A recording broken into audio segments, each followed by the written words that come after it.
Nikhil bro చాలా వీడియోస్‌లో చెప్పాడు. అలాగే నేను గూడా చెప్పా. తను ఇప్పుడు ప్రెజెంట్ అయితే ఎవరిని చేయట్లేదు అని. కావ్య గారిని అస్సలు లవ్ చేయట్లేదు అని. ఎందుకంటే నేను ఇంకో 4, 5 ప్రోమోలు గూడా చూశాను నిఖిల్‌వి. ప్రోమోలు గాదు. అదే ఇంటర్వ్యూలు చూశాను. వాటిల్లో ప్రతి ఇంటర్వ్యూలో నిఖిల్ చెప్పింది ఒకటే.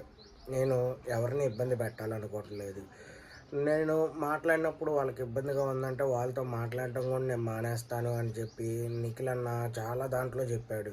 అలాగే మనం ఇష్టపడిన వ్యక్తిని మనం ఎంత ఫోర్స్ చేసి మాట్లాడినా వాళ్ళకి ఇబ్బందిగానే ఉంటుంది అని. కానీ కొంతమంది కామన్ ఫ్యాన్స్ ఉంటారు. అదే కావ్య గారికిను, నిఖిల్ అన్నకి కామన్‌గా ఫ్యాన్స్ ఉంటారు. వాళ్ళు మాత్రం వీళ్ళిద్దరూ కలుస్తారు అని చెప్పి వీడియోలో కొంచెం ఆశగా ఉంటారు. కానీ అది మాత్రం అవ్వదు అని నేనైతే 100% గట్టిగా అనుకుంటున్నాను. నేను ఇదివరకే చెప్పాను. నిఖిల్ అన్న 2, 3 ఈవెంట్స్‌లో గూడా చెప్పాడు. నేను ప్రెజెంట్ అయితే సింగిల్‌గానే ఉన్నాను. దీని గురించి మనం వీడియో గూడా చేసాం. అయితే పెళ్లి అవ్వలేదు గాబట్టి తను సింగిల్‌గానే ఉన్నాడు అని చెప్పి చాలా కామెంట్‌లొచ్చినియి. నేను చెప్తుంది అలా గాదు. మామూలుగా తనకి ఒకళ్ళని ఫోర్స్ చేసి ఇప్పుడు వాళ్ళతో మాట్లాడాలి అని చెప్పి నిఖిల్ అన్నకైతే లేదు అని నాకైతే అనిపిచ్చింది. అలాగే ఇప్పుడున్న నిఖిల్ అన్న పొజిషన్‌లో చాలామంది కావాలని ఇంటర్వ్యూలు చూసుకున్నా మనం ఒక దగ్గర దగ్గర 20, 30 ఇంటర్వ్యూలు ఇచ్చుంటాడు నిఖిల్ అన్న. ప్రతి ఇంటర్వ్యూలో నిఖిల్ అన్నని అడిగే ప్రశ్న ఒకటే. కావ్య గారి గురించి, బ్రేకప్ గురించి అడగటమే.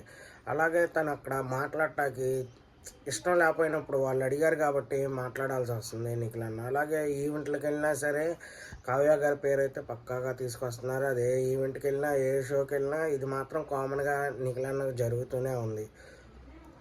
హౌస్‌లో ఉన్నప్పుడు జరిగింది. కానీ హౌస్‌లో ఉన్నప్పుడు అంతేం గాదు. బయటకొచ్చిన తర్వాత నిఖిల్ అన్నకి ఇది వరుసగా కంటిన్యూగా అవుతానే ఉంది. ఎక్కడికెళ్ళినా కావ్య గారి పేరైతే తేవటం, తన గురించి చెప్పమంటం, అలాగే ఇంటర్వ్యూలకు వెళ్ళినా వాళ్ళ గురించి అడగటం, మాట్లాడమంటం. నిఖిల్ అన్న అక్కడ మాట్లాడతాకి చాలా ఇబ్బందిగా అయినా సరే వాళ్ళు అడిగారు గాబట్టి మాట్లాడుతూనే ఉన్నాడు. ప్రెజెంట్ అయితే రీసెంట్‌గా వచ్చిన ఒక ఇంటర్వ్యూలో గూడా ఇంటర్వ్యూ కాదు, ఈవెంట్‌లో గూడా సేమ్ ఇదే అడుగుతారు. కావ్య గురించి నిఖిల్ అన్నని అడుగుతారు. అక్కడ నిఖిల్ అన్న ఏం చెప్తాడు? ఏం చెప్పలేడు. తను హౌస్‌లో ఉన్నప్పుడు కావ్య గారు ఒక పోస్ట్ చేశారు. అది చాలా వైరల్ గూడా అయింది ఆ టైంలో.